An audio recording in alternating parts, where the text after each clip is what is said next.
One of the things I focus on a lot in the Reiki curriculums is I call it bridging spirit and science. So for me, it's connecting both of those hemispheres, if you will, together because, well, the spiritual aspect of it is very valuable. We also live in a very physical world, so we really need to marry those two together. And so I'm just going to bring up an infographic here that kind of gives you a little bit of an overview of how that relationship works. And I'm going to be reading portions from the actual manual that we use. I'll just bring it up so you can see it for a sec. Okay, so what we've got here, I wonder if I might have to change we're going to change it to blue. That'll be nice in there.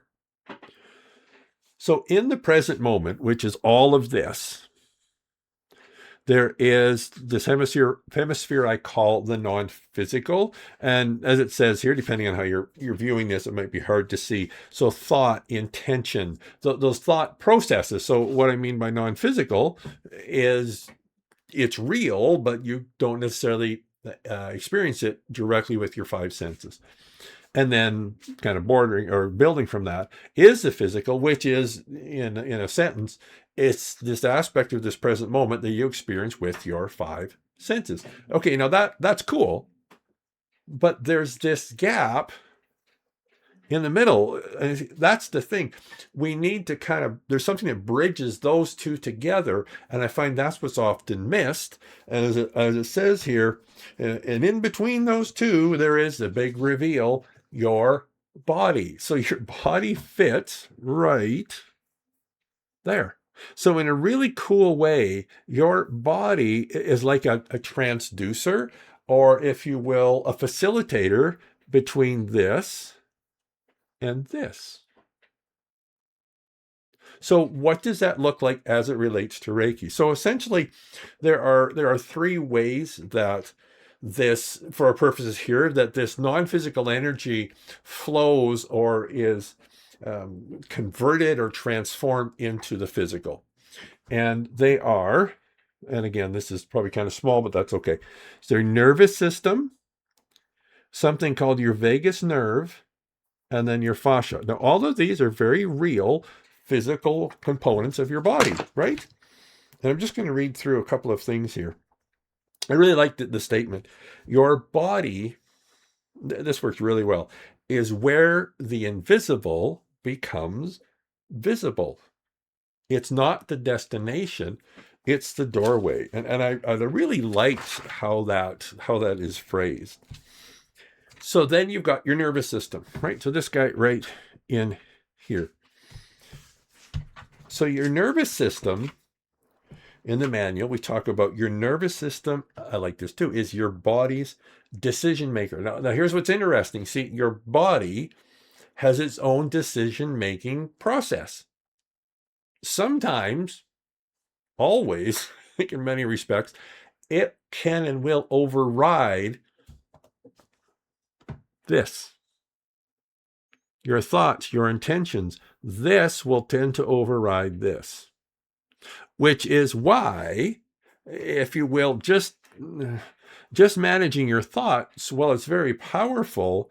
The machine that makes everything happen is right here.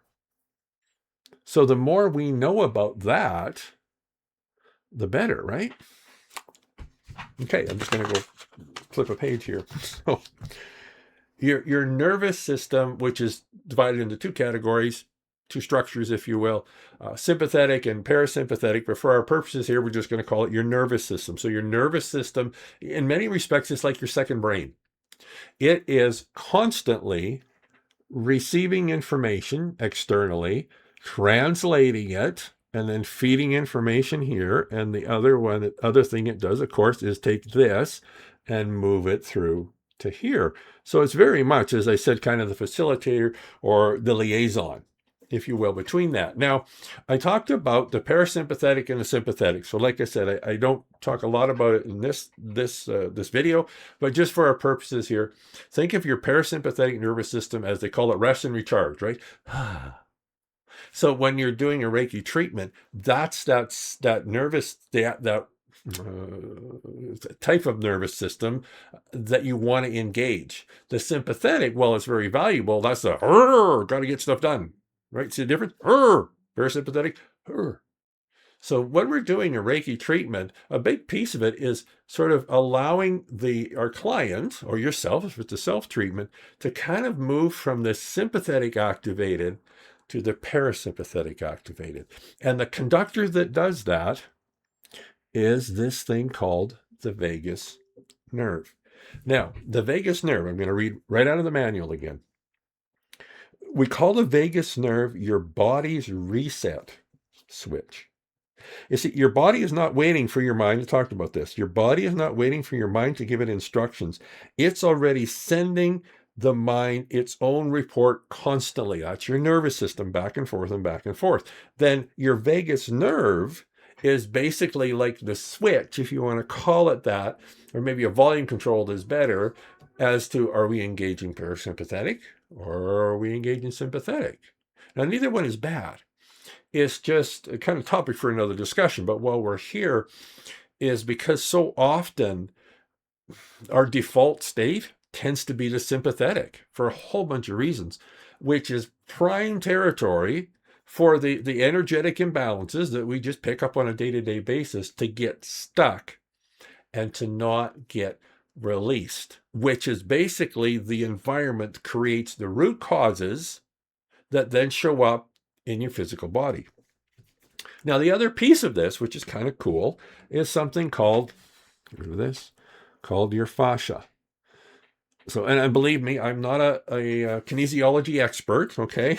So just stick with me on this. The description here is, so beneath the skin, it's called the body's energy web, right? So beneath the skin, wrapped in every muscle, or wrapping every muscle, bone, organ, and nerve, is this continuous three-dimensional web called your fascia, connective tissue. And it's really interesting is, for the longest time, it's just seen as just like bubble wrap. Doesn't really do much, right? But more and more now, sort of they are discovering that it does a whole lot of stuff. And here's just kind of a quick list, again, reading from the manual that talks about this. So what does your fascia do? The fascia transmits mechanical force throughout the body. It holds, interesting, it holds posture, it holds postural and emotional patterns encoded over time. There's that root cause. Now, isn't that interesting? So think about this. So these root causes, this energy density, this stuck energy, if you will, is actually centralized over our entire body. And it's actually resident, not exclusively, but primarily, if I can put it that way, in the fascia, in this net, right? This is really cool. It responds to pressure, here's a big one, breath, and movement. Releasing held tension when the body feels safe. Okay, so here's this whole thing, right? And I'm going to go parasympathetic and sympathetic. Okay, it doesn't fit with this. Okay, there you go. There, just like this. So when we're in this state, we're in the rest and recharge, in releasing, right? So when we're here, we're releasing. When we're in this, we tend to be reliving. So again, why is Reiki so effective? Is because as you're running that energy, or if you're giving it to a client, you're going to work with the vagus nerve and to sort of encourage it or help it to switch to here. When you switch to here, then things can start to be released, not relived. And I think this is really cool. It functions as a communication network, passing information between body systems. Now, isn't that cool, right? Think of it as like the internet, right? So the internet is this web, right, that all these different computers connect to. And this is, in many respects, the same thing. So you see, this is why, if there's this root cause, we call it, these energy densities, these unconcluded emotional experiences, we could call them that as well, they actually flow back and forth through this network that's, of course, going to affect our entire body. And that's one of the foundational truths, if you will, about Reiki is your body, your being, body, mind, spirit, if you want to call it that way, is a system. When there's an imbalance in one area in the system, it affects all areas. And what's really cool is now we see the physical evidence, if we want to call it that, that that's exactly what's happening from a biological perspective. Isn't that cool? And this is the other one. It has piezoelectric properties. So what that means, and it actually says it here, is it generates electrical charge when compressed or stretched. And I'll just conclude with this. But see, this is why we've included somatic healing, so body, somatic healing so much in sort of the new expression, really, of the Healing Center and now Hemisphere Learning. I mean, here's a really good example. Movement moves this. It creates that electrical effect, which helps to soften it or relax it, if you want to use that word, because it gets very rigid, right? And to release those charges, that stuck energy, which is influencing our entire system in varying degrees. So this is just kind of a snippet of one of the modules in the Reiki curriculum. In this case here, it's actually in the Reiki level 1. But I just wanted to share that with you because I find that so fascinating. Because again, we're now bridging, we're actually in many respects, we're introducing biology into the equation. And I mean, they all just harmonize together so amazingly so.